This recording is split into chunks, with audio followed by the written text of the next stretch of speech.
Bonsoir à tous, vous êtes bien sur LMTV en ce lundi 15 janvier et pour m'accompagner, Enzo Maubert, l'excellent Enzo. Bonsoir alors, bonsoir à toutes et tous. Ce soir, au sommaire, des veilleurs pour lutter contre le suicide et le mal-être en milieu rural. Et oui, leur objectif, détecter et accompagner les souffrances dans leur village.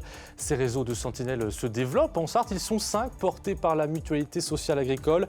Exemple sur le territoire de la communauté de communes de Conly avec nos invités, des veilleurs, justement Jean-Jacques Soro et Michel Zinader. Et puis en deuxième partie, vous le verrez, nous parlerons du super festival Nature-Environnement à Mont-Saint-Belin, dont c'est la 10e édition du 19 au 21 janvier. Un condensé de vitamines, vous le verrez, mais tout de suite, place à l'actu.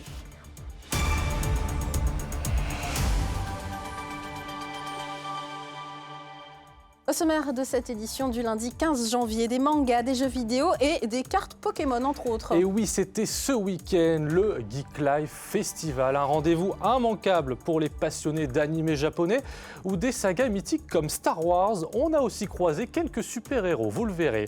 L'exploit n'était pas loin, les féminines du Mans FC se sont inclinées en Coupe de France face au LOSC 3-2, c'était au stade Marie-Marvin. Et puis c'est officiel, 3 athlètes sartoises porteront la flamme olympique, parmi elles la karatéka Leila Hurto. Mais on ouvre ce journal avec l'un des événements phares du week-end, le Geek Life Festival. Et oui, alors un vrai temple de la pop culture, séries, jeux vidéo, mangas et dessins animés. Le festival a attiré 8700 personnes pour sa 5e édition. C'est un peu plus que l'année passée. Des visiteurs nombreux et parfois même très bien costumés.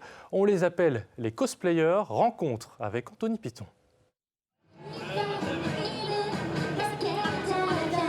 C'est leur passion qui les anime. Au Geek Life, chacun a son truc.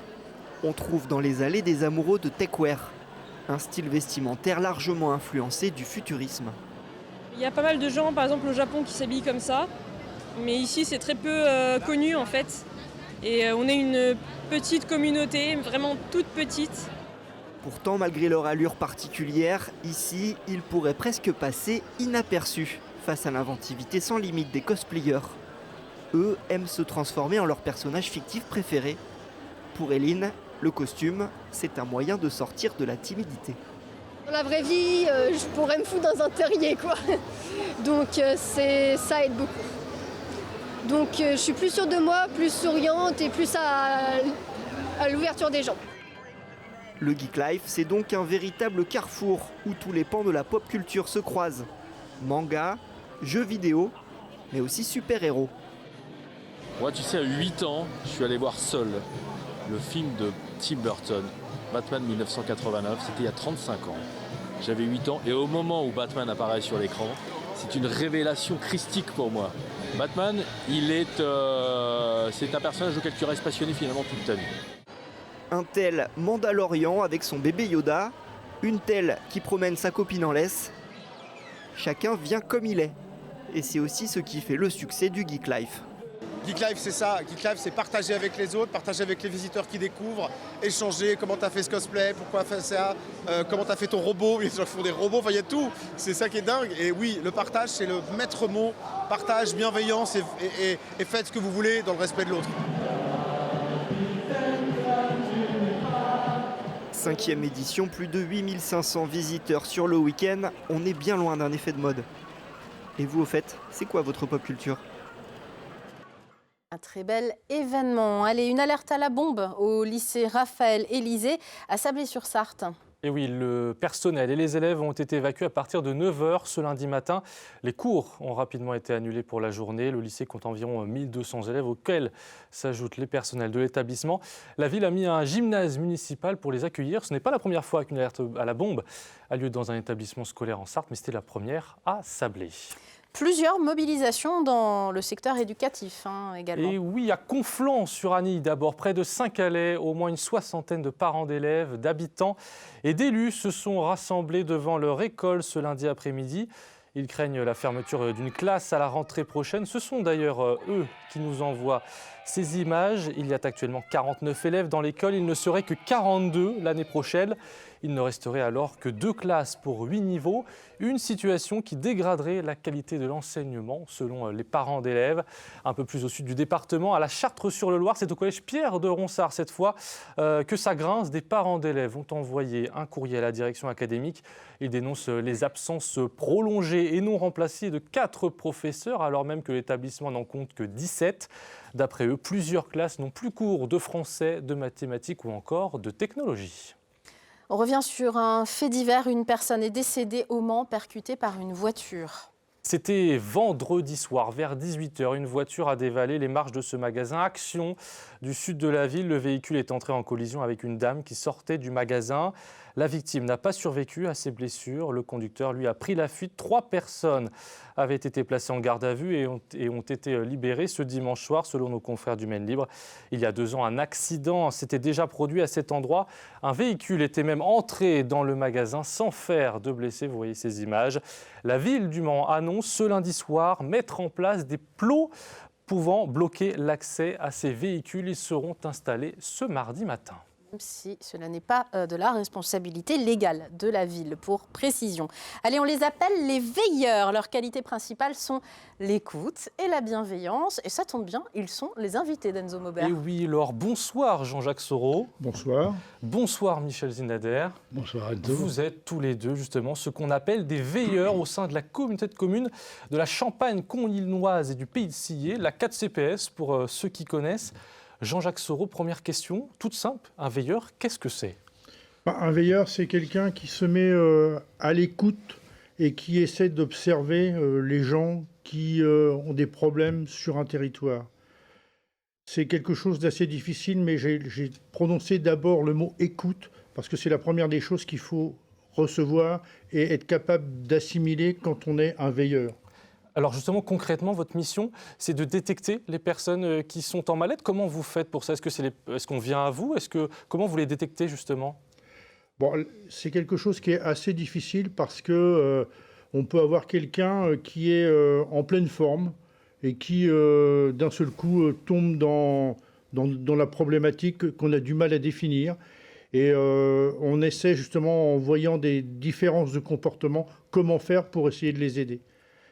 Mais ce qu'on fait, c'est que vraiment, on aide en disant aux gens, allez voir quelqu'un, faites quelque chose, mais nous, on n'intervient pas en tant que soigneur. C'est ça, vous n'êtes pas là pour soigner, vous êtes là plutôt pour accompagner. Vous êtes d'accord avec ça, Michel Zinader ? Tout à fait, tout à fait. On est là pour accompagner, et on est là pour être à l'écoute, et ce qu'on veut aussi être reconnu en tant que veilleur sur le territoire. Voilà, parce que des personnes peuvent être en mal-être et sans que la famille s'en aperçoive.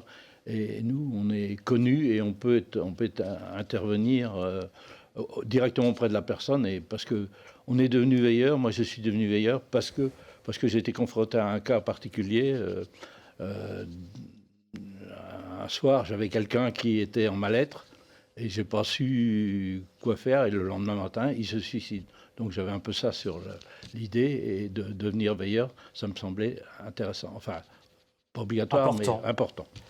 Comment vous êtes formé ? Justement, vous le disiez, vous avez été témoin d'un comme ça. J'imagine qu'il faut être formé pour venir aider les gens qui en ont besoin. Alors la MSA nous a guidés dans le domaine. Oui, parce qu'on ne l'a pas dit, mais c'est porté par la Mutualité Sociale Agricole. Tout à fait, c'est la mutualité qui nous guide. Et l'ensemble des réseaux des veilleurs du département sont justement sous la tutelle de la MSA. Et pour être veilleur, nous avons 2 sortes de formations. Alors nous avons une formation qui s'appelle REOR, qui est une formation qui dure pendant 3 jours, hein, mais elle est vraiment essentielle parce que c'est là où on apprend à être à l'écoute des gens. Hein. Ne pas donner de solutions, mais vraiment être à l'écoute et voir qu'est-ce qui ne va pas chez cette personne-là.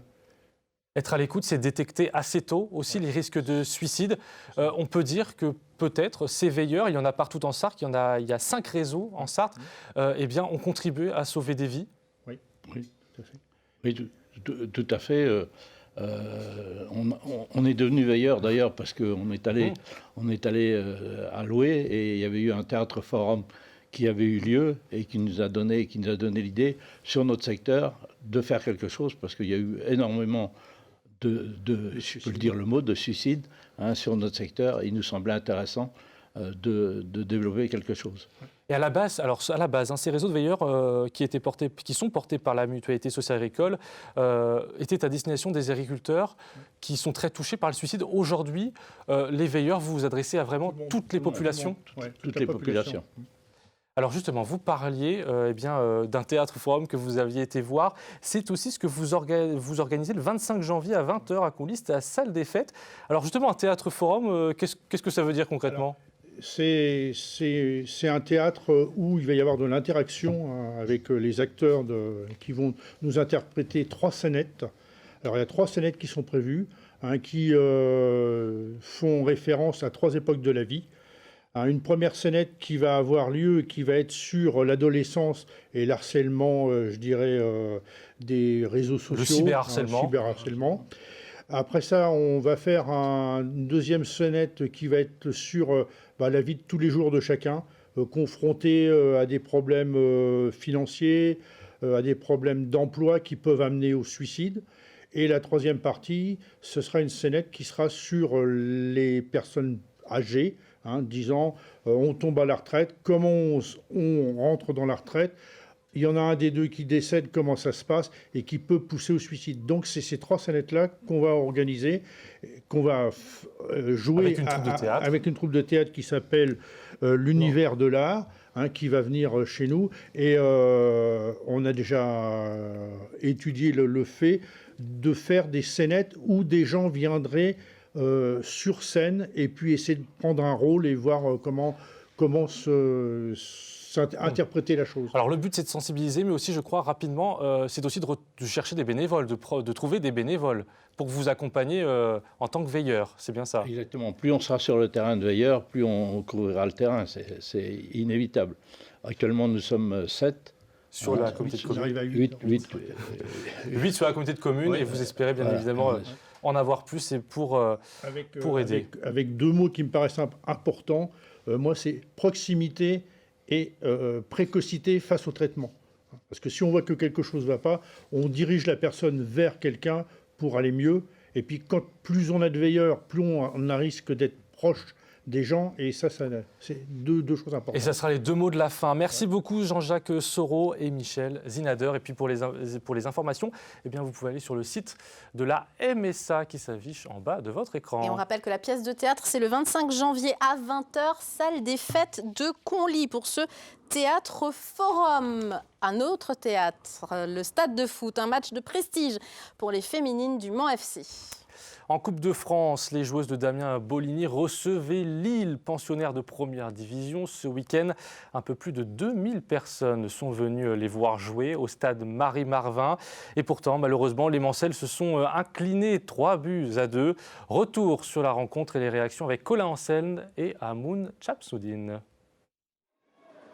Déception est un euphémisme. En 16e de finale de Coupe de France, Le Mans a failli réaliser l'exploit contre le LOSC, pensionnaire de D1 et emmené par l'ancienne capitaine de l'équipe de France, Amandine Henry. On s'attendait à un match compliqué, mais pas à ce point. C'est vrai qu'on a loupé pour nous notre première mi-temps. Surmotivés, les Mancelles ont d'abord eu le match en main. Dès la 6e minute, les 100 et or ouvrent le score grâce à leur avant-centre Naomi Vagre. La numéro 9 double même la mise à la 23e minute. À la mi-temps, Le Mans mène 2-0 grâce à sa buteuse. Individuellement, pour les stats, c'est bien d'avoir marqué 2 buts, mais si ça n'aide pas mon équipe à rester en Coupe de France, je peux vous dire que je suis quand même déçu. Lille réagit immédiatement après la pause, avant que Julie Pian, entrée en jeu 20 minutes plus tôt, n'égalise sur cette frappe en dehors de la surface.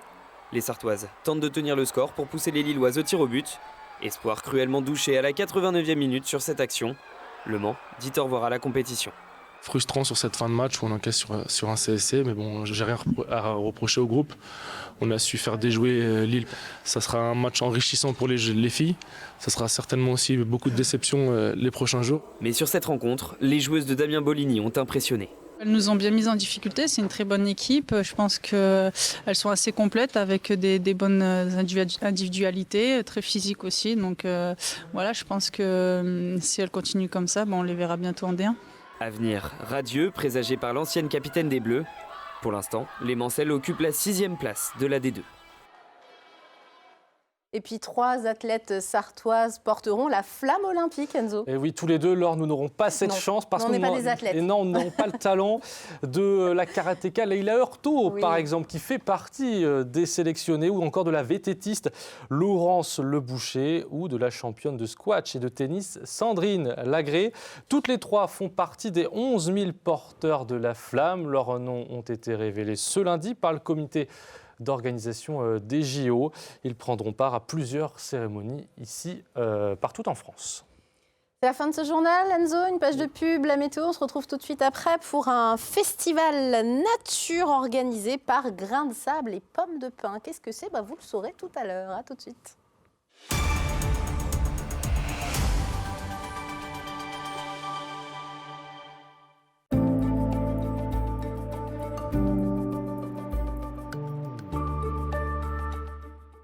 Bonsoir messieurs, dames, ravi de vous retrouver pour ce nouveau bulletin météo. Denis Delcourt pour vous accompagner pour cette nouvelle semaine. Alors aujourd'hui c'était le Blue Monday, la journée la plus déprimante de l'année.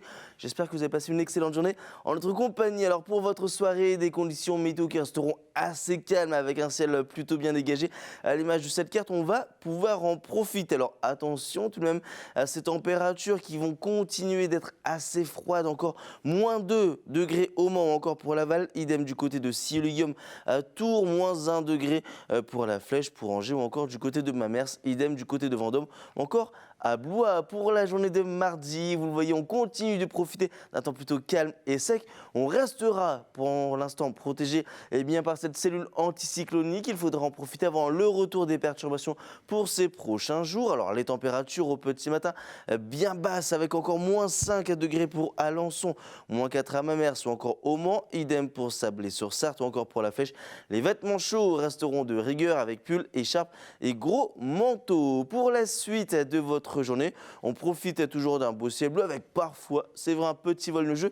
Ça ne devrait pas trop gâcher cette sensation de beau temps. Les températures dans l'après-midi évolueront entre 1 et 2 degrés. Alors pour la journée de mercredi, je vous parlais d'une perturbation. Elle arrive avec pas mal de nuages, des précipitations également à la clé. Un vent qui va souffler cette fois-ci au secteur ouest. Par conséquent, la douceur va de nouveau s'imposer avec, c'est vrai, des écarts de température assez importants sur notre département. On va aller de 4 à 14 degrés. 4 degrés à Mamers, 13 degrés au Mans, 14 pour la Flèche. Pour la journée de jeudi, ces températures très douces ne seront que temporaires puisqu'elles vont de nouveau baisser. Passez une très bonne soirée.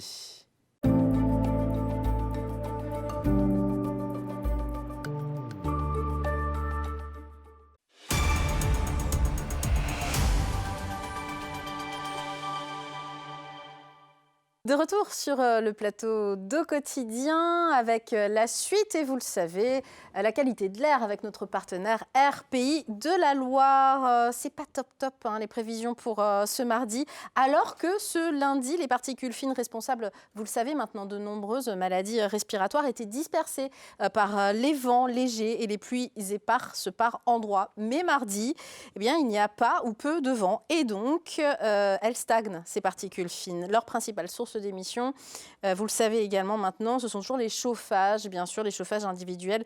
Donc la qualité, vous le voyez, est dégradée sur une partie du territoire et elle est carrément mauvaise dans certains endroits de la ville du Mans. Mais allez, on va prendre l'air avec notre invité là, exactement, Enzo. On prend l'air. Alors, puisqu'on va parler d'un festival qui, comme son nom l'indique d'ailleurs, met en avant la nature et l'environnement. Bonsoir Chantal Blossier. Bonsoir. Vous êtes la coprésidente de l'association Grain de Sable et Pommes de Pin et vous organisez donc justement ce festival Nature et Environnement. C'est du 19 au 21 janvier et ça se passe au Centre culturel Val-Rhône à Moncé-en-Blain. C'est la 10e édition déjà, ça veut dire que ça marche pas trop mal ce festival. Écoutez, oui, on l'espère, ça prend de l'ampleur. Et pour cette 10e édition, on a essayé d'étoffer un petit peu la programmation avec, en plus de ce qu'on fait d'habitude, 2 sorties de terrain qui seront pilotées par Jean-Yves Renvoisé de la LPO. Et puis, il y aura aussi une conférence en matinée le samedi à 11h, conférence d'Alain Persuis. Et le dimanche, on clôture par un concert, le concert des oiseaux. Alors justement, ce concert des oiseaux, c'est étonnant. C'est pas des oiseaux qui chantent. Ce ne sont pas des oiseaux qui chantent. Ce ne sont pas les chanteurs d'oiseaux, parce qu'on les a déjà vus. Il y a les chanteurs d'oiseaux qui existent. En effet, on en avait parlé notamment lors du festival de Sablé-sur-Sarthe. Non, là, c'est de la musique classique et on se dit que finalement, les compositeurs se sont beaucoup inspirés de la nature et des oiseaux, c'est ça? Tout à fait. Tout à fait. Ils se sont inspirés des chants d'oiseaux depuis la fin du XVIe siècle jusqu'à nos jours. L'ensemble La Rêveuse a repris des morceaux qui ont été inspirés aux compositeurs par les chants d'oiseaux. Donc il y a vraiment de tout, Camille Saint-Saëns, voilà, c'est très très éclectique. Ravel, Purcell. C'est un trio, 3 musiciens. Ils sont 3. Normalement, La Rêveuse, ils sont 5. Mais il y a des gros instruments qui sont difficiles à transporter, donc ils viennent à 3. Donc ça, c'est pour la clôture du festival, ça sera le dimanche à 16h. Mais le vendredi 19, pour l'ouverture, cette fois, ce sont des documentaires animaliers de projection. Tout le week-end après, il y a aussi justement d'autres projections, des expos, des associations de défense de la nature qui seront là. L'objectif de ce festival, c'est aussi de sensibiliser quand même? Oui, c'est essentiellement ça, sensibiliser le grand public.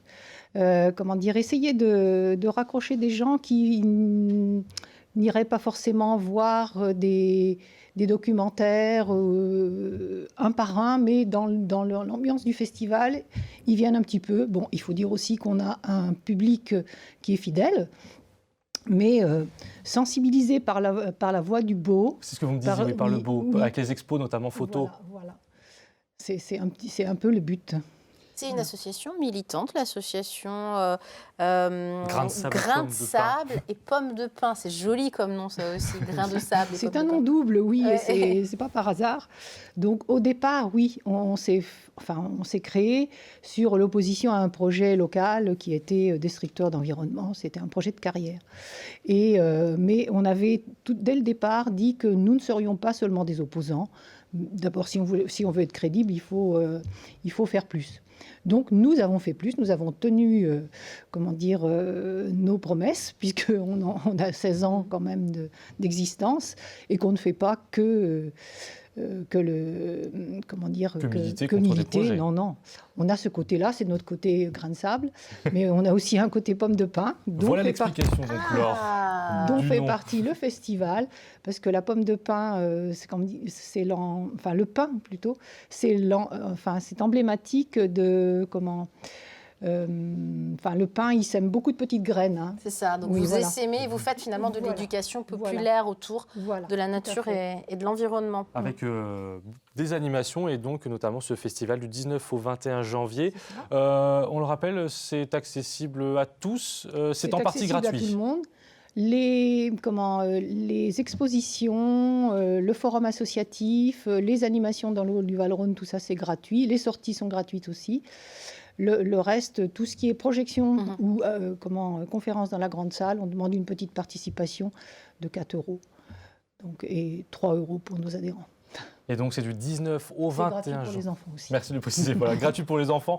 Du 19 au 21 janvier, c'est au centre social Val-Rhône à Moncé-en-Blain. Merci beaucoup Chantal Blossier. Je vous en prie. Merci d'être venu nous apporter un petit peu de fraîcheur. Mardi, on change d'ambiance. Oui, en première partie du journal avec un représentant syndical du centre d'accueil pour adolescents Inalta à Coulennes qui pointe le manque de moyens dans le domaine de l'aide sociale à l'enfance. Et en deuxième partie, Enzo ? Eh bien, ce sera une table ronde d'information sur la sécurité alimentaire organisée par l'association culturelle protestante en Sarthe. Ça se passera au temple protestant justement du Mans le 20 janvier prochain. Ça s'appelle « Je mange, donc je choisis ». On en parlera ce mardi. Et tout de suite, Laure, lundi, Antoine Besson, 72 Sports, préparé par Hamoun de Chamsoudine. On a parlé des féminines du Mans FC tout à l'heure qui se sont inclinées. Évidemment, avec un invité exceptionnel ce soir, Thierry Gomez, le président du Mans FC. Bon, c'est la fin de ce JT. Oui. C'était bien, hein ? C'était pas mal. On revient demain pour un lundi. Exactement. On revient demain, 18h30. Merci Laure, et puis merci à vous. Bonne soirée.